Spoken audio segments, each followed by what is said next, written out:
Today I wanted to talk about technology, but at the same time I also want to show what the connex is with the human factor. And when we talk about technology, when we talk about the human factor, there's always a little bit of a disconnect.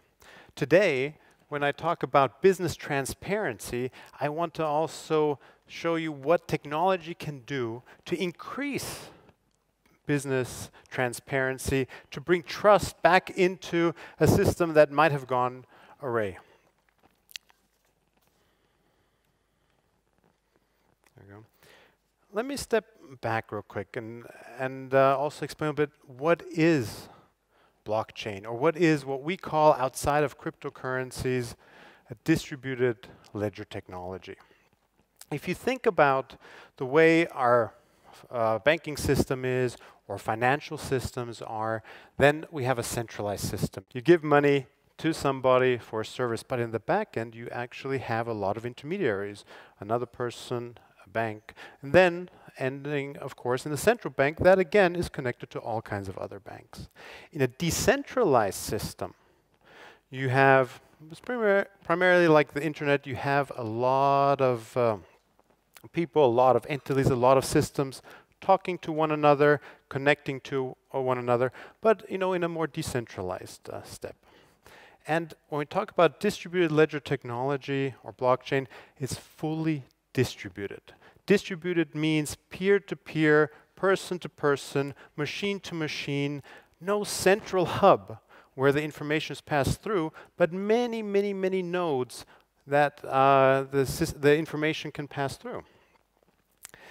Through distributed technology and distributed ledgers, there's one very, very key thing that we can actually add to the internet.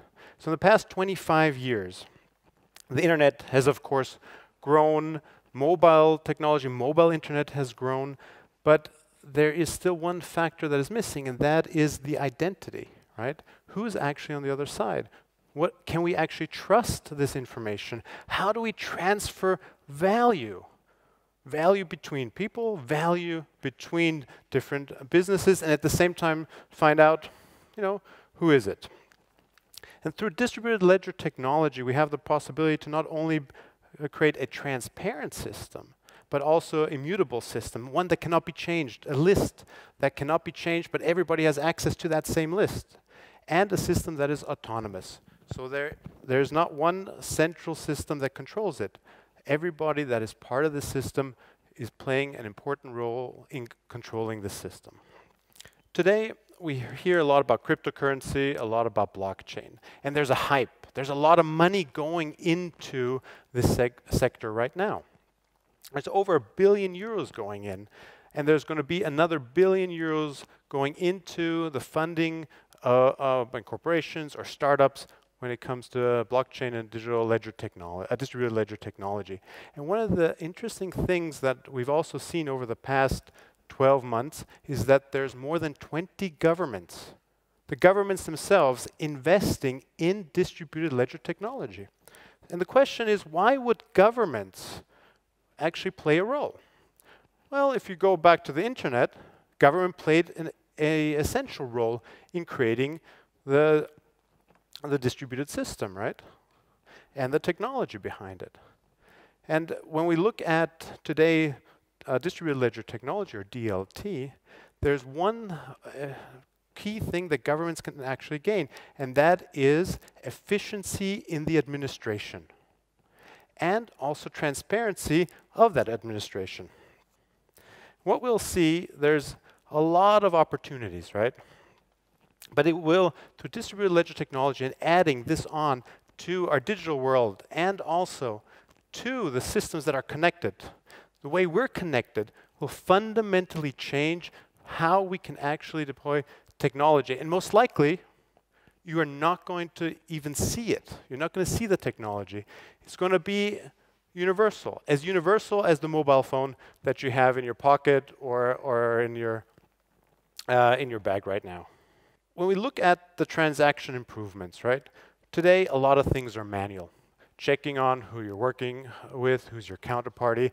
I myself worked in more than 40 countries, and sometimes I didn't even know who the person is that's sitting across the table, I couldn't verify that person. I couldn't verify the company. Right? There was no transparency. It was very, very difficult. There was no automated system. And this is changing. It's changing to where we can make sure that everybody, be it governments, be it large corporations, but also individuals, get the same level of access to information about companies and, most importantly, also the people behind these companies. There are a lot of threats, of course. New technology. As I said, there's a hype cycle right now, right? There's a lot of money going in. It's uncertain. Some of the technologies that we see that are deployed and where there's a lot of investment going in might actually fail, right? And they sometimes also fail because of the human factor, as I mentioned before, the human factor that is forgotten about. Distributed ledger technology itself is not really new. There are registers. They're digital registers. Just think of the land registers, right? Where you actually know who owns what, when have there been changes. But this is not something that is universal throughout the world. It is something that highly developed economies and countries have actually already implemented because they needed a system that allows trust and also the reliability of information to be available. There's one example that I would like to share with you. A few years ago, about 2 years ago, there was a project in Honduras where they had a massive problem. It wasn't clear who owns which property. You couldn't go and just find out, okay, this person owns their house, their little hut, their little plot. So there was a government initiative. A government initiative to bring transparency and to also take a leap forward by using distributed ledger technology to make sure that there is a land register. And in this land register, in this new project, there was the possibility for transparency not only who owned the property, but also which government official made changes, when were there transactions, what are the transactions. There was a full transparency. Now I have a question. So now it's, going into the fourth quarter of 2016, so we're coming to the end of the year, about 2 years later. Where do you think that that project stands today? Anybody? It's dead. Well, it actually started, but all of a sudden there was transparency and it was clear that there was corruption within the government, be it locally, etc., and they pulled the plug on the project. It was the human factor that actually stopped the project, not the technology, right? But the interaction and the human factor, and of course, a system that clearly did not want to take this leap now because all of a sudden everybody was on the same level of information. And there was also another case about a year ago where the idea was that we don't need government. We don't need banks. We don't even need lawyers, maybe, of a group of people that put more than $160 million, $160 million into a distributed autonomous organization, DAO Hub. I'm sure you've heard about it. It was created by two German guys who wanted to change the way we invest in companies. There were 10,000 people that by majority vote could decide that, yes, we want to invest in that startup, in that project, and so forth. The technology worked fine.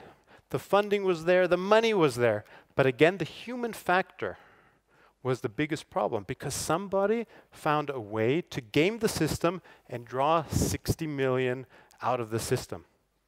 They didn't disappear, but it was a system that was written by humans, obviously, and it made totally sense. Technically, everything worked, but the human factor was not counted into the system.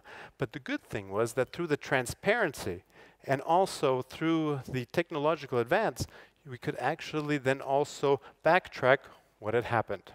But here we had a question as well on the technology, borderless, less government, but who do we actually call when the human factor fails the system? Who do you call? Is it a government? Is it an authority? Right now, the regulation is one of the the limiting factors in deploying this technology. It's pretty much like building a massive autobahn, a massive high-speed road system, but we don't tell drivers if they can drive on the left or on the right. And this is where we do have to look at how do we create an environment, how do we create a standard, how do we move this new technology beyond this application stage to be part of the infrastructure. And if it becomes part of the infrastructure, then obviously we will not even see it because it will be universal. Because today, I don't think anybody has to drive on the left or on the right. There is regulation, and there is a system, right? And moving forward and looking at what does this mean for business transparency. Well, we've created a system that allows you to address and access company information cross-border, giving everybody the same tools, the same power to identify not only the companies and do they exist, but of course also the people behind those companies in order to raise a level of transparency that allows us to build trust back into business. And if we look at the possibility of technology, this is going to be very, very rapid.